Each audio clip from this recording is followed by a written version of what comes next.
Hi, everyone. I'm Chen. I'm the viticulture advisor for Mendocino, Lake, and Sonoma counties.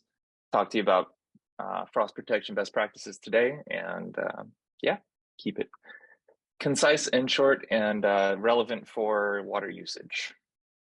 So I'm going to start with spring. I'm not going to talk too much about the other ones because spring frost is really the main concern that we have in most cases, usually during bud break.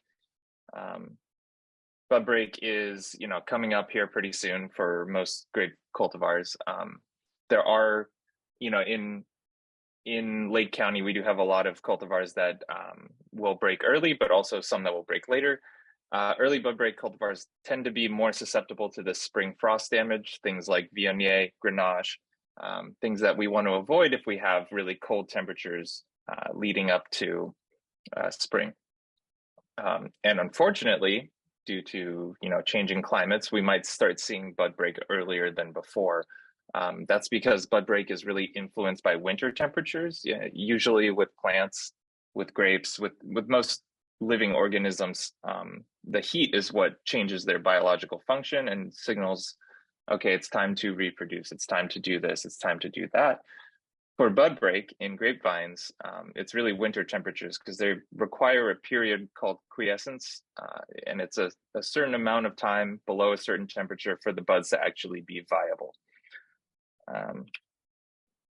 So that has been changing. There's a paper. This was a preprint in last year, but I believe it's actually been published now.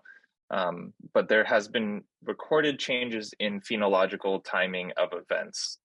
So bud break, flowering, berry maturity, and harvest have all been about a week earlier in the past few years than they have in the past 30 years. So compared to 30, 40 years ago, they're all about a week earlier than they used to be. And this is in Central Europe, but this applies across the board here, or across the world, I would say, because grapes grow in very similar climates from place to place, Mediterranean regions, typically with very little or no rain in summer, pretty hot summers, cold summer nights, and then cold, wet winters, right?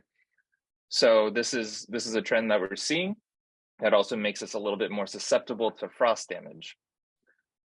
So the key, I'm sure you're all growers, preventing frost damage is the key. Once you get frost damage, there's some things you can do, and we'll go over that, but let's talk about prevention first.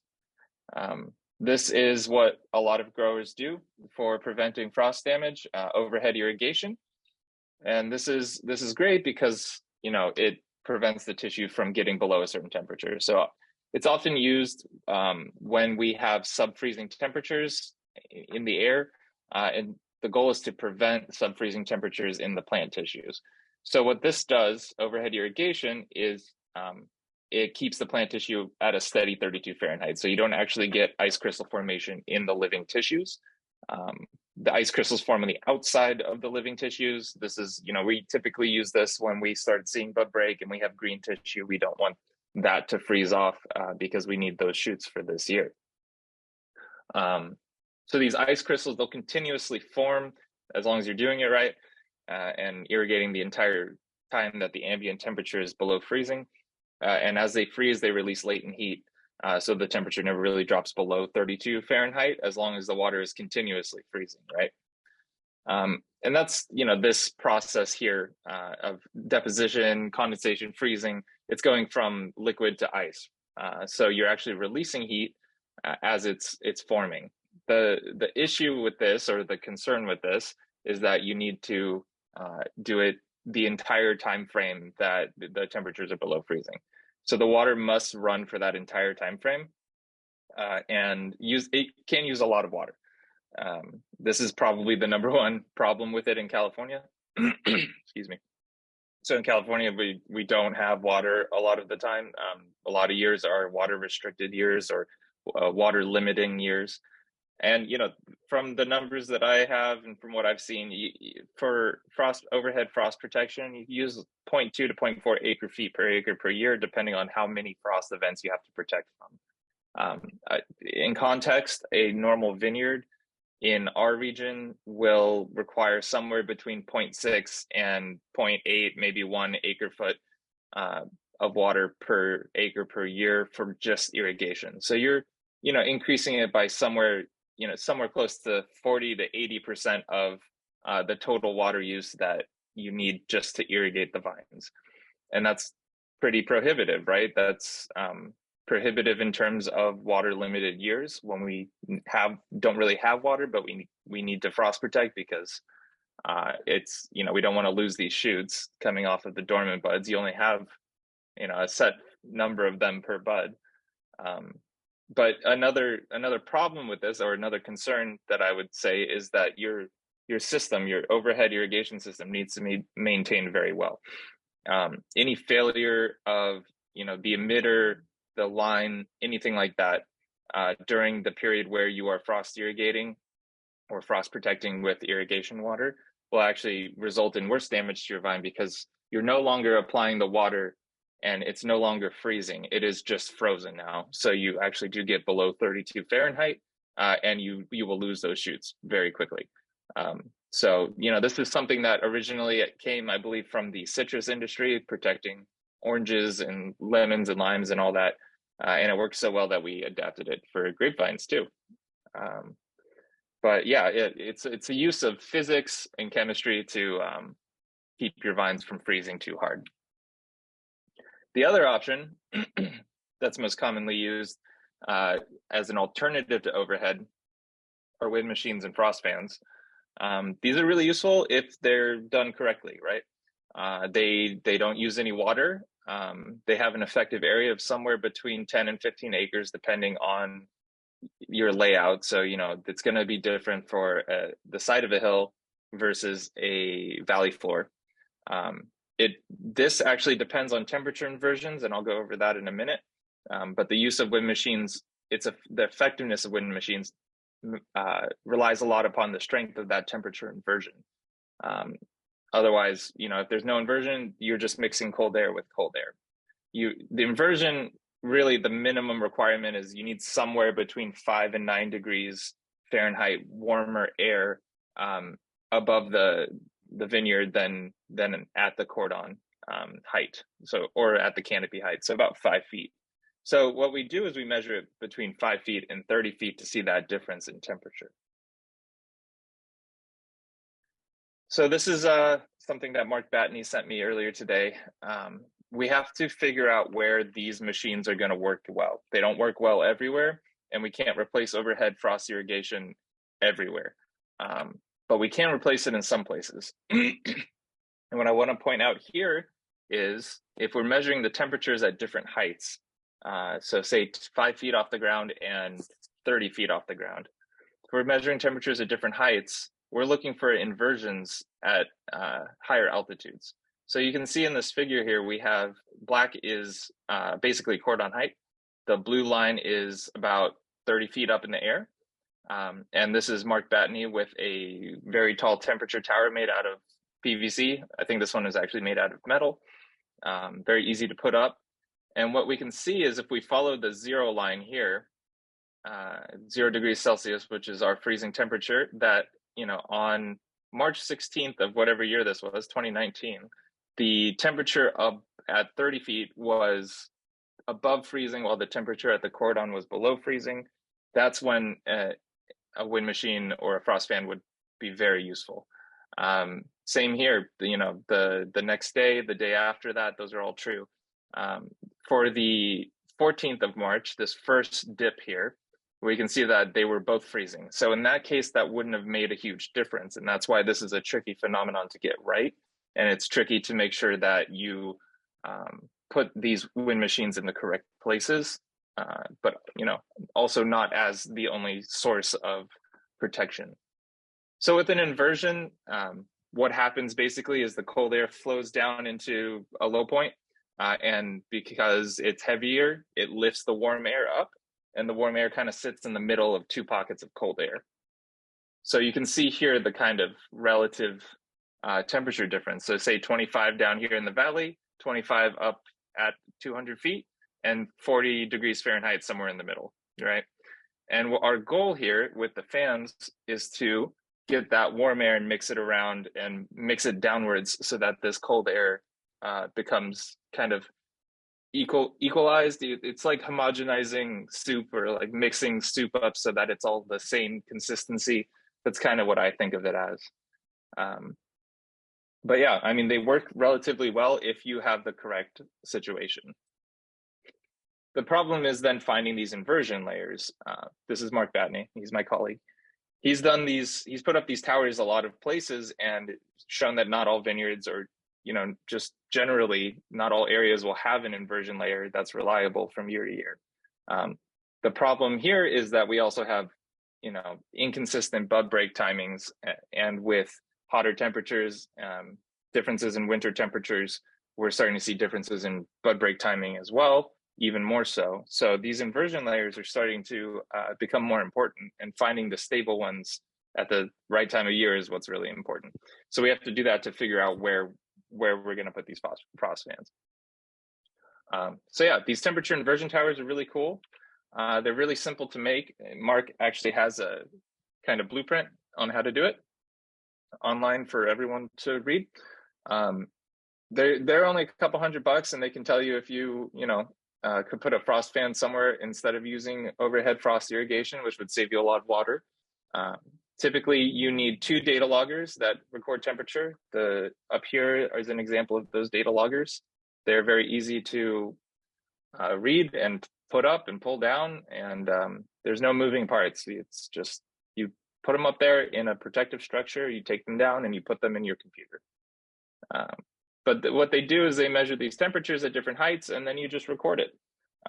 It's kind of something you have to do ahead of time. It's not really something you can do in the moment unless you have the sensors that have radio connectivity or Bluetooth capabilities. But these ones you have to put up and pull down, which he's actually, it seems like he's working on a flag post kind of method, which would be really good. Yeah, so you can have these 2 temperature data loggers, right? 5 feet, which would be about cordon height, or canopy height, and then 35 feet. And you can see kind of where that lines up with these temperature inversions. Now, you're not hitting the warmest part of the air, and that's going to depend on where you are geographically, on the side of a hill or in a valley, or so on and so forth. So you can add a couple more, whatever you want to do with it. As long as you have one at 30, 35 feet and one at 5 feet, you'll be good. So, some downsides to these wind machines: they don't work everywhere. I've said that a few times. I want to make sure that's very clear. It doesn't always protect against frost, right? Sometimes it works, sometimes it doesn't. These towers, the point of them is to figure out where they will work. They still require fuel. Instead of using water, you're using fuel, and typically it's propane. I haven't seen anyone install one like this for a long time, but typically the new ones are what they put up there, but propane or diesel, depends on what kind you have. And they have that limited affected area, right? So if you have overhead frost irrigation for frost protection, you can establish that to cover your entire vineyard, or at least do it in blocks. Where this, you need to put up several if you have more than 15 acres, right? You need to put up at least 2, one for every 10 acres or so. But no water use. So, if we're concerned about water usage, whenever it rains this much, people forget that we are constantly in a drought. Not saying you all do, but it happens. And we just need to think, water smart as we go forward. This is one of those options where it kind of fills that gap. Okay, that's the water part. Now, let's say you got frost damaged. This happened a lot last year in a lot of places. So spring frost, you should assess your damage before you do anything else. First off, look at the affected tissue type. Typically, it's green tissues. In spring, we don't see a lot of damage on the permanent wood structures, but we do see damage on the dormant buds and the early push shoots. You can see those permanent wood impacts, but typically that occurs more often when you have some kind of disease present already. So crown gall, trunk diseases, anything that affects the permanent wood tissue, that could be something to look out for. For bud injury, say that you didn't get the frost protection going at the right time. Every grapevine bud has 3, or dormant. It's actually a dormant compound bud actually has 3 buds within it. The primary bud is what we see first, and that's what will be damaged by any frost event in spring most of the time. And that's unfortunate because it has the best potential for productivity during that year. So the primary bud is the big one in the middle there, this one, and that one is the most out there. It's the most exposed to these events. But it also tends to have 2 clusters where the secondary and tertiary buds tend to have 1. And these clusters and most of the shoot are already preformed in them. So if you lose them, the vine has these secondary buds as backups. So say you lost it, how can you tell what your impact's going to be on your yield? That's where we do bud dissections. Bud dissections can really help determine the viability of the bud and how much fruit you can expect from a certain number of buds.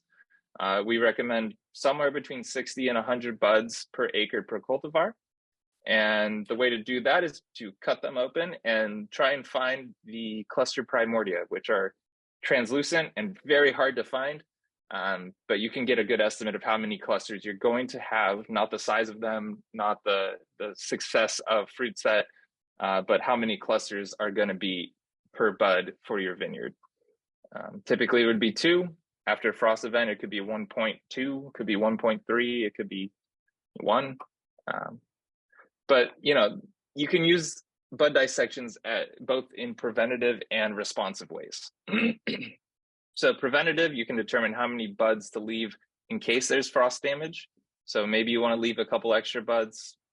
I mean, that may or may not be a good thing, but if you have 1.2 clusters per bud after a frost event, you might want a couple extra buds on there to make up that difference in fruit load. Or responsive, just to see how much damage there was from that frost event. Your active shoots, of course, are going to look like this. Your shoot tips are going to be burned, typically browned, wilting, and it could even take a few days to show if the frost event wasn't that severe, but it could still damage it, right? So no shoots, no clusters, that's pretty obvious. And then it'll reduce the vigor of the vine as a whole because those secondary and tertiary buds are not as vigorous as the primary bud, and they tend to have less clusters. Your permanent wood, often not really that visible, the damage. What really hurts is when you see these hard freezes splitting trunks open. That does happen, and that creates a point of infection for diseases. So the question here then becomes, do you want to take action or take no action when you see frost damage? Sometimes inaction is the way to go. Your cultivar can still, the shoots that are coming off those secondary buds can still produce fruit. Sometimes the buds are still intact. Sometimes the shoots are not completely lost. They die back halfway, but your fruiting zone is still safe. If you overcompensate with really severe pruning, I call it pruning, but it's really just dead tissue removal. You can actually stress the vine out, but there's consequences for not doing that as well. So with no action, if your shoot's damaged before the fruiting nodes, so above the fruiting nodes, the shoots will probably recover and you'll be fine because there's still laterals to grow from the points down below, so that whole cane can kind of reform from its lateral, so long as your clusters aren't damaged. Clusters are typically around nodes 4 to 6, depending on where you start counting. But yeah, if you don't have damage at that cluster point, then you could actually have your shoot recovered, no problem. And that's ideal, right? If you don't take any action and you retain dead material, that can also increase the risk of your diseases. Dead tissue can act as an inoculum, especially if there's something that's already in your vine, like a trunk disease. That's not a great thing to have lying around, especially on a stressed vine that was damaged by cold. So if your shoots are typically less than 4 inches, the grower, you guys can kind of force the secondary or tertiary shoots. So imagine your entire shoot gets fried. Those secondary, tertiary shoots in the buds, the extra buds in the compound bud will be really useful for replacing that damaged shoot, but you might get a little lower yields. Try to avoid removing the shoot tip. At this point, if it's frost damage, it's probably the shoot tip that's frost damaged, but If you can avoid removing the shoot tip, it's going to prevent a lot of extra canopy management, because if you remove the shoot tip, your laterals grow. If your laterals grow, you have to, clear them off when you're doing leaf removal. And it can also lead to more secondary crop at harvest. So, it's kind of a trade-off here with frost damage. Do you want more pruning wood for next year, or do you want yields for this year? Your frost damaged shoot are really less likely to grow as vigorously as your non-stress shoots do. And that can result in shorter canes, smaller pruning diameter, and limited options for bud selection when you're pruning, right? So you got to think about what's going to be next year's pruning, what your goals are for next year, assuming that you don't have another frost event. Is the goal to catch up with your yields for this year, or is it to put your vineyard in a good situation for next year with good bud positioning and healthy wood? It's really important, but particularly for cane prune systems, because cane prune systems, they have their canes and they have the renewal spurs. And if you lose those renewal spurs, you have to retrain that part of the vine. That would be very bad if you ended up with, renewal spurs with two shoots that are a foot long. That would be terrible. So we would want to prune for better wood in that case, rather than repairing or replacing the yields lost to the frost damage. And then cultivar choice is something that can't be overlooked, and I don't think it should be ever. Different cultivars break at different times. There are early and late cultivars, depending on, it also depends on the rootstock, but generally if they're on the same rootstock, you'll see a difference by cultivar.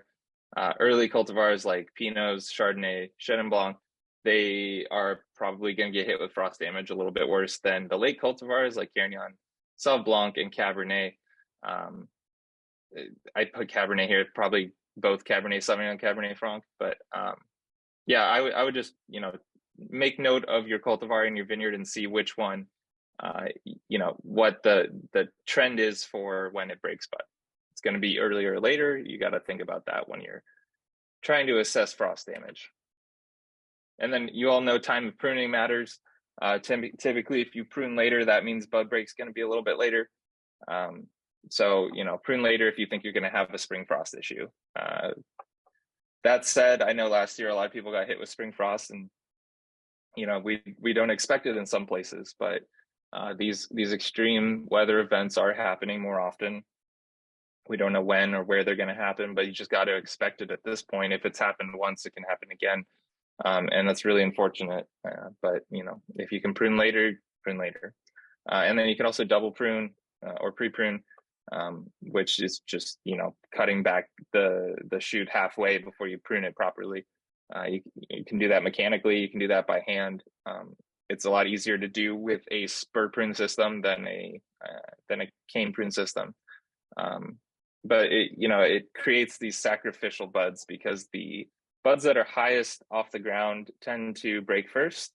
That's apical dominance in a grapevine.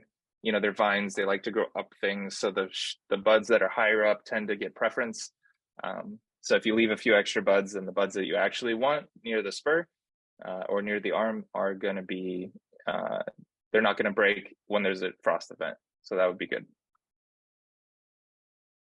And then I was going to make a quick note on winter injury. I just wanted to share pictures. This doesn't mean that there's winter injury in this. I just thought it's crazy that the vines look like this right now. And that was from one of my students, Juan from Mendocino College. He sent me these photos. So I'll wrap it up.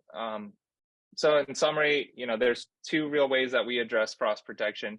There's a third that is not common, but has been studied by my predecessor, and that is using copper to get rid of ice nucleating bacteria. That is another option to reduce frost risk. It's something that I didn't go over, but I think you should, if you have time, look into that. It's very interesting, and it helps protect the vines to lower temperatures because ice doesn't form, because there's nothing to form it. The ice nucleating bacteria tends to do that. So for overhead frost protection, it maintains the plant tissues at the threshold for freezing. which means that you don't get ice crystals forming in the cells themselves. So you get to keep those shoots. But it requires a lot of water, right? And it's, 50% roughly of your water use for vineyard irrigation per year. If water's limiting, it makes it really hard. I've seen growers that had to do frost protection this way and end up not having enough water to finish off the season with, which is relatively common. I just, you have to budget your water properly.